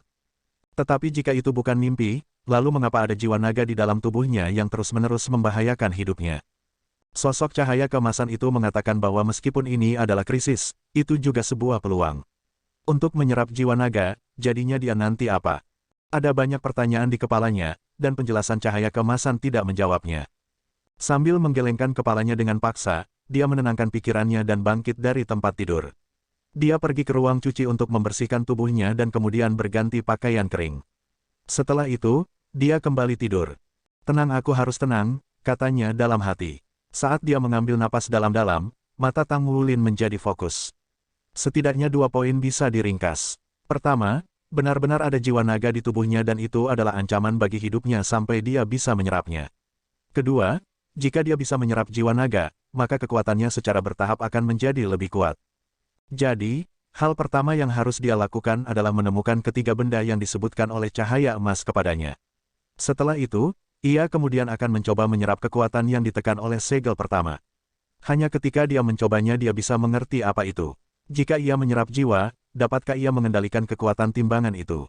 Dia baru berusia 9 tahun, dan pola pikirnya belum terlalu matang. Konsep kematian baginya tidak seburuk yang dipikirkan orang dewasa. Bahkan jika hatinya memang memiliki ketakutan, ketakutan itu tidak sekuat itu. Buah kristal es 100 tahun, buah api scarlet yang berumur 100 tahun, 10 tetes darah dari makhluk berjenis naga. Hanya nama-nama benda itu memberinya kesan bahwa mereka tidak umum ditemukan. Di mana dia bisa menemukan mereka? Dengan perut penuh dengan ketidakberdayaan, Tang Wulin memulai kembali meditasinya. Kali ini, ia berhasil memasuki keadaan meditasi. Pagi tiba dan keempat penghuni asrama terbangun, tampak terisi penuh. Ayo pergi, Wulin, ayo makan. Xie melompat dari tempat tidurnya. Tang Wulin menjawabnya tanpa daya, kamu bahkan belum mencuci diri. Petik 2. Aku agak lapar. Ayo cepat cuci diri. Petik 2. Tang Wulin berbicara, Xie, aku punya sesuatu untuk ditanyakan. Pernahkah Anda mendengar beberapa benda yang disebut buah kristal es dan buah api scarlet? Petik 2. Xie tertegun ketika mendengar Tang Wulin. Buah es kristal, buah api scarlet, tentu saja saya pernah mendengar tentang mereka. Bukankah itu buah roh biasa? Anda dapat dengan mudah menemukannya di pasar. Mereka buah yang sangat efektif dalam memelihara jiwa bela diri dengan es dan sifat api. Jiwa bela dirimu adalah tipe tanaman, jadi bukankah buah-buah itu tidak berguna? Petik 2. Tang Wulin gembira setelah mendengar apa yang dikatakan Xie. Dia paling takut bahwa tidak ada yang akan tahu barang-barang ini atau di mana mendapatkannya. Lalu, apakah buah roh itu mahal? Tang Wulin menurunkan suaranya saat dia bertanya lebih lanjut. Xie berkata, tidak buruk, sekitar 10.000 hingga 20.000 koin federasi untuk masing-masing, tergantung pada kualitas. Petik 2. 10.000 hingga 20.000. Ini adalah jumlah yang dia mampu. Tang Wulin cerah. Jika kualitasnya bagus, apakah itu berarti sesuatu seperti buah kristal es 100 tahun dan semacamnya? Xie memutar matanya. Tolong, masuk akal. Buah roh 10 tahun akan dianggap cukup bagus. Buah 100 tahun hanya akan ditemukan di pelelangan, dan akan dianggap sebagai harta roh. Jika itu adalah buah 1000 tahun, maka itu akan dianggap sebagai harta surga dan bumi. Arti harta surga dan bumi adalah bahwa harta itu akan dianggap tak ternilai. Petik 2. Tang Wulin tertawa pahit. Lalu, berapa harga Ice Crystal Fruit dan Scarlet Flame Fruit selama 100 tahun? Xie menjawab, kedua buah itu lebih sering terlihat daripada yang lain, tetapi permintaannya juga cukup tinggi. Karena itu, harganya masih masuk akal. Saya akan mengatakan bahwa mungkin diperlukan 80.000 hingga 100.000 koin federasi untuk masing-masing lelang. Petik 2. Tang Wulin terpesona ketika mendengar harganya. 80.000 hingga 100.000. Untuk setiap. Mengikuti penjelasan cahaya emas bahwa ia hanya memiliki setengah tahun untuk menemukan barang-barang ini, bagaimana ia akan mendapatkan kemampuan untuk mendapatkan jumlah yang begitu besar? Wulin, ada apa denganmu? Mengapa Anda menanyakan ini tiba-tiba? Buah roh tidak banyak berguna bagi kita, karena efek obatnya terlalu kuat. Mereka bahkan mungkin membahayakan kehidupan manusia. Kecuali itu adalah situasi yang unik, mereka tidak akan menjadi sesuatu yang biasanya Anda gunakan. Mereka mungkin dapat mempengaruhi yayasan kami. Bahkan mungkin ada efek samping. Namun, buah-buahan beribu-ribu tahun harus dikeluarkan, namun itu bukan barang-barang yang bisa didapatkan dengan mudah oleh siapapun. Buah roh 1000 tahun juga bisa dihitung sebagai langka seperti binatang buas. Jika mencapai 10.000 tahun, ia bahkan akan memiliki jiwa sendiri. Petik 2. Suasana hati Tang Wulin berangsur-angsur tenang, dan dia melihat ke arah Xie. Xie, bisakah kamu membawaku ke rumah lelang selama hari libur minggu ini? Saya belum pernah menginjakan kaki di rumah lelang sebelumnya. Petik 2.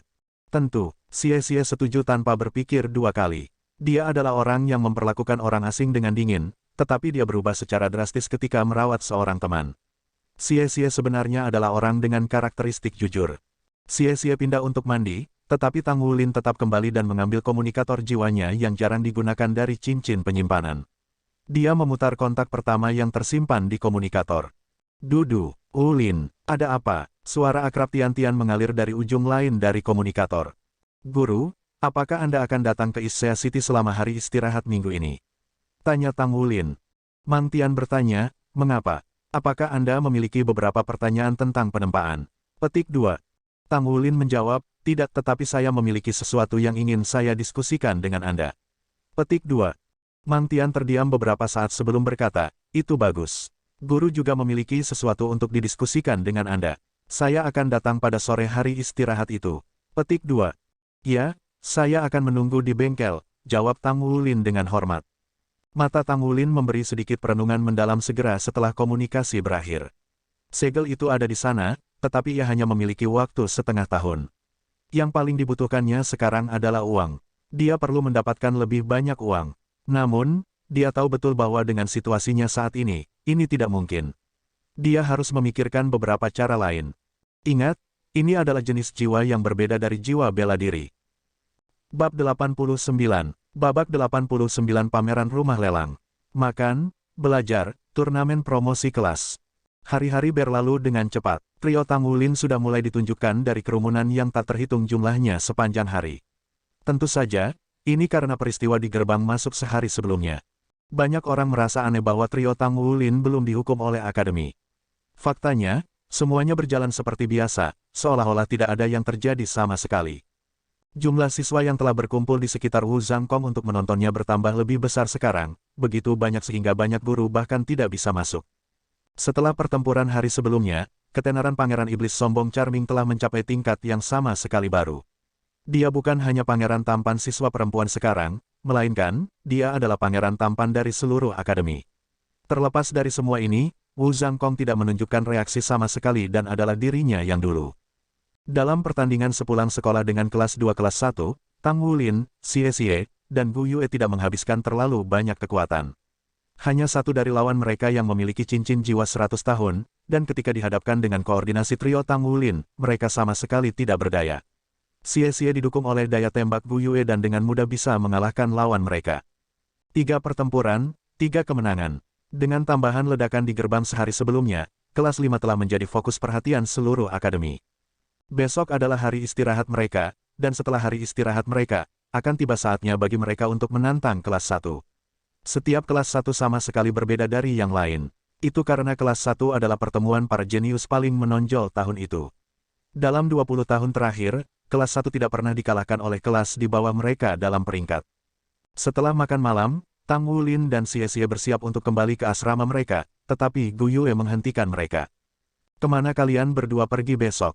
Cepat dan katakan padaku, jika tidak, kamu tidak bisa menyalahkanku karena bersikap kasar. Gu Yue berbicara dengan tangan di pinggulnya dan memberi mereka ekspresi sengit. Meskipun dia tidak terlalu cantik, dia benar-benar cantik. Dengan penampilannya seperti ini, yang lain tidak bisa menahan tawa. Mengapa kita perlu memberitahumu kemana kita akan pergi atau apa yang kita lakukan? Xie mendengus. Mulut Gu Yue berkedut saat dia berkata, aku sudah mendengar apa yang kalian bicarakan ketika kita makan. Kalian akan keluar besok. Tidak apa-apa jika Anda tidak memberitahu saya, tetapi saya akan pergi dan mencari guru Wu dan memintanya untuk pelatihan tambahan. Lalu kalian berdua bisa melupakan kabur besok. Dan bagaimanapun, kita akan segera bertempur dengan kelas 1, jadi latihan ekstra akan pas. Petik 2. Bagaimana kamu bisa begitu menjijikkan? Xie menatapnya dengan mata lebar sebelum mengubahnya menjadi cahaya. Gu Yue dengan dingin mendengus. Aku hanya menyebalkan ini. Punya masalah. Apakah Anda akan memberitahu saya atau tidak? Petik 2. Tang Wulin buru-buru merapikan segalanya. Gu Yue, akulah yang meminta Xie untuk membawaku ke rumah lelang besok. Saya belum pernah ke satu sebelumnya. Petik 2. Gu Yue tersenyum. Bagus. Lalu kita semua akan pergi bersama. Petik 2. Xie menghindari menatapnya ketika dia berkata, siapa yang ingin kamu datang? Ini masalah pria. Petik 2. Gu Yue menjawab, aku juga tidak bilang aku ingin pergi bersamamu. Dengan perilaku menjijikkanmu, itu akan baik-baik saja jika hanya aku dan Wulin. Petik 2. Xie menatapnya curiga. Meski usianya baru 9 tahun, Tang Wulin masih sangat tampan. Mungkinkah kamu menyukai Wulin? Kamu hanya setua ini tapi kamu sudah dewasa. Petik 2. Apakah kamu ingin mati? Gu Yue mengangkat tangannya, mengirim bola es ke arahnya. Xie menghindarinya dengan kebingungan. Haha, sepertinya saya benar. Saya akan memberitahu Guru Wu bahwa Anda mengikuti contoh buruk pada usia yang sangat muda. Petik 2. Kamu bisa melakukannya jika kamu ingin mati. Gu Yue melemparkan dirinya ke depan, cahaya terang terbang dari tangannya saat dia mengejar Xie. Tang Wulin tak berdaya menatap mereka berdua. Dia sudah lama terbiasa dengan tempat pertengkaran mereka. Yang bisa ia lakukan hanyalah mengangkat tangannya dan menghentikan pertengkaran mereka. Pada akhirnya, mereka bertiga berangkat pagi-pagi keesokan harinya. Xie ingin pergi lebih awal untuk mengusir Gu Yue, tetapi tidak mampu. Gu Yue sedang menunggu di pintu asrama dan menangkapnya dengan tangan merah. Xie, di mana rumah lelang? Tang Wulin penasaran bertanya saat mereka berjalan. Xie melirik Gu Yue yang tersenyum ke samping. Ada di Museum Issea, rumah lelang kota Issea kami dikombinasikan dengan museum.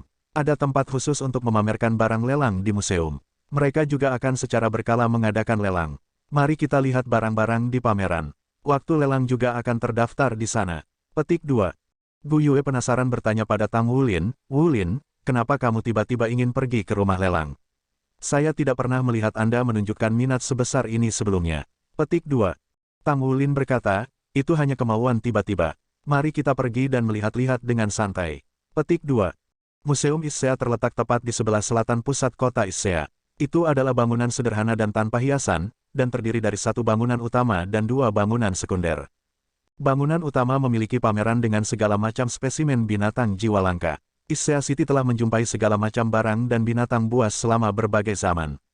Di sebelah kiri adalah bangunan sekunder, yang merupakan area pameran barang-barang rumah lelang yang dibicarakan Xie. Sedangkan untuk rumah lelang itu sendiri, itu berada di lantai atas bangunan utama. Area pameran barang-barang rumah lelang di dalam gedung sekunder tidak mengharuskan seseorang untuk membeli tiket masuk, dan orang dapat langsung masuk sesuka hati. Jumlah orang yang melihat barang-barang di dalamnya berjumlah lebih dari sekadar beberapa. Bangunan sekunder memiliki total 4 lantai. Meskipun itu hanya bangunan sekunder, ukurannya masih sangat besar. Melihat dari luar, bangunan itu setidaknya 200 meter. Issea City adalah kota terbesar kedua di pantai timur dan ini adalah satu-satunya rumah lelang di kota itu. Tentu saja, ukurannya harus besar. Barang dipamerkan di keempat lantai. Namun, mereka dipisahkan berdasarkan kelasnya. Secara alami, beberapa item yang lebih langka dan lebih mahal hanya akan ditampilkan di area khusus yang tidak terbuka untuk sembarang orang. Segera setelah mereka masuk, ketiganya melihat papan besar yang menunjukkan bahwa lantai pertama dibagi menjadi 2 bagian besar, perangkat jiwa dan perangkat non-jiwa. Dalam 2 divisi ini, area perangkat jiwa dibagi lebih jauh menjadi bagian logam yang tidak biasa dan bagian perangkat jiwa yang lebih besar. Di mana kita akan pergi? Xie samar-samar bisa menebak tujuan Tang Wulin datang ke rumah lelang, tapi dia masih langsung bertanya kepada Tang Wulin. Tang Wulin berkata, ayo pergi ke bagian perangkat non-jiwa. Saya ingin melihat apakah mereka melelang 2 buah yang saya katakan tentang hari itu. Petik 2. Buah roh. Anda ingin membeli buah roh? Gu Yue ingin tahu bertanya. Tang Wulin berkata, aku tidak benar-benar ingin. Saya hanya sedikit penasaran dan ingin melihatnya, itu saja. Meskipun Xie dan Gu Yue adalah teman-temannya, masalah yang berkaitan dengan Raja Naga Emas terlalu mengejutkan untuk dikatakan pada mereka. Dia masih sangat muda, namun dia tahu bahwa ini adalah jenis rahasia yang sama sekali tidak bisa dia katakan kepada siapapun. Kalau begitu mari kita lihat.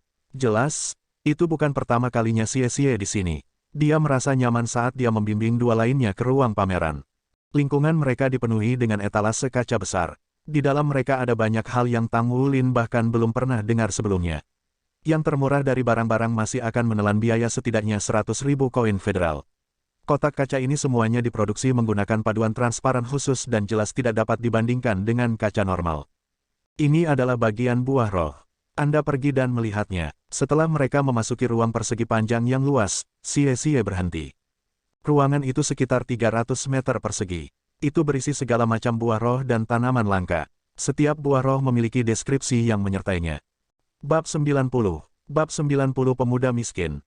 Rumput naga roh, 10 tahun. Tanaman langka. Harga lelang awal untuk itu adalah 260.000 koin federasi dan diharapkan akan dijual antara 300.000 hingga 350.000 koin federasi. Water Crystal Peach, 20 hingga 30 tahun. Buah roh yang menyehatkan tubuh. Untuk buah ini, harga lelang awal adalah 150.000 koin federasi. Harga akhir yang diharapkan adalah 180.000 hingga 210.000 koin federasi. Mereka semua sangat mahal. Tang Wulin melihat semua buah roh ini dan meringis. Dengan cepat, dia memandang panjang lagi dan akhirnya menemukan buah roh yang dia cari. Itu di area terakhir yang dia cari. Buah kristal es, 30 tahun. Buah roh jenis es, langka. Memelihara jiwa bela diri tipe air. Ini juga dapat membantu meningkatkan kekuatan jiwa seseorang. Harga lelang awal untuk buah ini ditetapkan pada 180.000 koin federasi. Harga akhir yang diharapkan adalah 220.000 hingga 250.000 koin federasi. Buah api scarlet, 40 tahun. Atribut api, jarang. Memelihara jiwa bela diri tipe api, dan dapat membantu meningkatkan kekuatan jiwa. Harga lelang awal untuk buah ini adalah 160.000 koin federasi dan diharapkan dijual antara 220.000 hingga 230.000 koin federasi. Ice Crystal Fruit adalah jenis buah yang nampak berkilauan, tembus cahaya, dan berwarna biru muda. Ukuran Ice Crystal Fruit yang berusia 40 tahun ini mirip dengan lengkeng. Jika dilihat di bawah cahaya, garis putih bergelombang menjadi terlihat. Buah api scarlet adalah buah roh yang berwarna merah tua dengan beberapa kilau emas pucat berkilau di permukaannya. Ukurannya hanya sedikit lebih besar dari Ice Crystal Fruit. Setelah memverifikasi dengan matanya sendiri bahwa kedua buah roh benar-benar ada, kepercayaan Tang Wulin pada kata-kata sosok emas meningkat sedikit. Namun, usia dari dua buah ini masih jauh dari buah 100 tahun yang dia butuhkan. Benar, ini adalah yang, Xie tiba-tiba muncul dan berjalan ke samping Tang Wulin. Ini adalah buah kristal es, dan itu adalah buah api merah. Petik 2. Tang Wulin bergumam, Tapi itu bukan buah 100 tahun. Xie menjawab, ini adalah lelang. Semakin jarang yang baik, semakin tinggi tingkat di lelang. Ini hanya barang normal dari tingkat pertama. Saya percaya buah 100 tahun dapat ditemukan di tingkat kedua, tetapi kita tidak bisa naik ke tingkat kedua. Petik 2. Tang Wulin bertanya, mengapa tidak?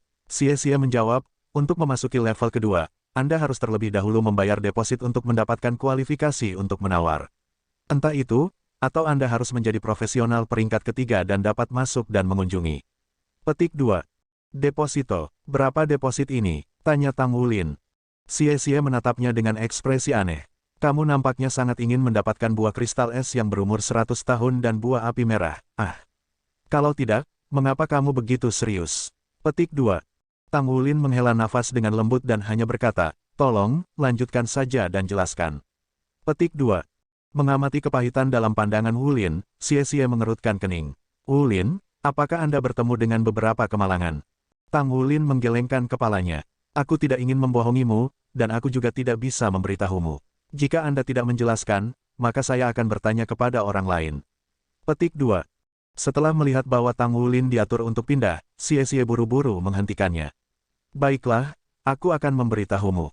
Jumlah deposit adalah 100.000 untuk memasuki level kedua. Ketika Anda mencapai level ketiga, Anda perlu menambahkan 100.000 lagi ke deposit. Ketika Anda pindah ke tingkat yang lebih tinggi, nilai barang meningkat dan begitu juga jumlah setoran. Petik 2. 100.000. Tang Wulin benar-benar telah menabung sejumlah uang dalam beberapa bulan terakhir ini dan dapat menghasilkan sejumlah 100.000. Namun, jumlah setoran itu benar-benar mengecewakannya. Kemudian dia ingat bahwa Xie telah menyebutkan profesional tingkat ketiga. Apakah ada profesional dari peringkat ketiga yang memenuhi syarat untuk masuk? Xie menjawab, tentu saja. Profesional peringkat ketiga dianggap kelas elit. Peringkat ketiga Grandmasters jiwa juga setara dengan profesional peringkat ketiga. Namun, Anda memiliki jarak yang harus ditempuh sebelum mencapai tingkat Grandmaster jiwa. Tidak demikian bagi saya. Petik 2. Master jiwa, Tang Wulin benar-benar memiliki jarak yang harus ditempuh hanya untuk mencapai peringkat 20, tapi dia juga seorang pandai besi. Setelah waktunya menyelesaikan banyak tugas untuk asosiasi pandai besi, pemahamannya tentang asosiasi tumbuh. Dia sekarang tahu bahwa Thousand Refinements adalah indikasi pandai besi peringkat ketiga, dan satu-satunya kendala dia harus menjadi satu adalah Mang Tian melarangnya mengungkapkan keahliannya. Ini adalah alasan mengapa Tang Wulin tidak mencoba pemeriksaan pandai besi peringkat ketiga. Sore ini, Mang Tian akan tiba di Sea City. Panggilan Tang Wulin malam itu meminta kunjungan Mang Tian adalah untuk alasan yang tepat memungkinkan Tang Wulin mencoba pemeriksaan pandai besi peringkat ketiga. Setelah menjadi pandai besi peringkat ketiga, gajinya untuk menyelesaikan tugas akan jauh lebih besar. Xie melanjutkan, Wulin, jika ada area di mana Anda membutuhkan bantuan saya, tolong beritahu saya. Saya akan membantu Anda dengan kemampuan terbaik saya. Petik 2. Saya baik-baik saja. Oke, ayo lanjutkan dan periksa barang-barang lainnya. Dia menyembunyikan emosinya. Karena dia telah mengkonfirmasi bahwa rumah lelang memiliki barang-barang yang dia cari, dia akan kembali lagi ketika dia memiliki kemampuan untuk melakukannya. Adapun 10 tetes darah dari binatang berjiwa naga tipe 100 tahun, mungkin ada kemungkinan dia juga bisa menemukannya di sini. Namun, dia tetap diam tentang hal itu di hadapan Gu Yue dan Xie. Misi terpenting hari ini adalah untuk memeriksa area tersebut. Pada akhirnya, perjalanan rumah lelang ini tidak sia-sia. Ketiganya berjalan-jalan di sekitar tingkat pertama dan, selain belajar tentang barang-barang baru, mereka juga memeriksa beberapa tempat yang akrab. Misalnya, logam palsu. Logam langka yang ditemukan di tingkat pertama hanya 100 yang dimurnikan. Level penyempurnaan pada level pertama berarti bahwa ribuan logam olahan harus ditemukan pada level kedua. Penemuan ini memenuhi hatinya dengan harapan. Jika dia bisa memenuhi syarat sebagai pandai besi peringkat ketiga dan mengambil tugas menempa peringkat ketiga, dengan waktu yang cukup, akan mungkin baginya untuk mengumpulkan cukup dana. Setelah mereka meninggalkan rumah lelang, ketiganya kembali ke akademi untuk makan siang. Bukannya mereka tidak ingin makan siang di luar akademi, tapi Tang Wulin terlalu luar biasa. Dia enggan meminta Xie dan Gu Yue untuk membayar makan, jadi kembali ke akademi untuk makan gratis adalah keputusan yang paling hemat biaya. Aku akan pergi ke bengkel penempaan sore ini. Kalian harus kembali dan berlatih. Benar, bisakah Anda juga pergi dan mengumpulkan informasi tentang kelas 1? Kami tidak memiliki pengetahuan tentang mereka, kata Tang Wulin kepada Xie. Xie tahu tentang kebiasaan Tang Wulin pergi ke bengkel setiap minggu selama hari istirahat mereka. Baik, kamu bisa pergi. Bukankah itu hanya kelas 1? Saya bisa mengalahkan mereka sendiri, Xie menyatakan dengan arogan. Tidakkah kamu takut badai besar akan memotong lidahmu itu? Pada saat itu, suara aneh dan sinis terdengar. 3 ikan kecil dari kelas 5, sekarang aku menyebutnya sombong. Petik 2. Tang Wulin, Xie, dan Gu Yue berbalik pada saat yang sama dan menemukan beberapa siswa divisi menengah berdiri agak jauh, usia mereka mirip dengan usia trio. Orang yang berbicara adalah seorang anak laki-laki dengan rambut berpisah dan penampilan yang bagus. Walaupun penampilannya bagus, bibirnya tipis, ditambah dengan komentar sarkastiknya, membuat sulit bagi orang lain untuk menghasilkan niat baik terhadapnya. Selain dia, yang lain yang berdiri bersamanya semua memiliki ekspresi basi ketika mereka menatap trio. Ekspresi Xie berubah dingin ketika dia memukul meja. Saat dia hendak bergerak ke arah mereka, Tang Wulin menarik Xie kembali. Dia berbicara kepada Xie dengan suara rendah, kami telah menyebabkan cukup banyak masalah bagi Guru Wu. Tidak bisakah kamu mengendalikan dirimu sendiri? Petik 2. Melotot dengan dingin, Xie berbicara, kalian pasti dari kelas 1. Lusa, Anda hanya akan menjadi kelas 2. Petik 2.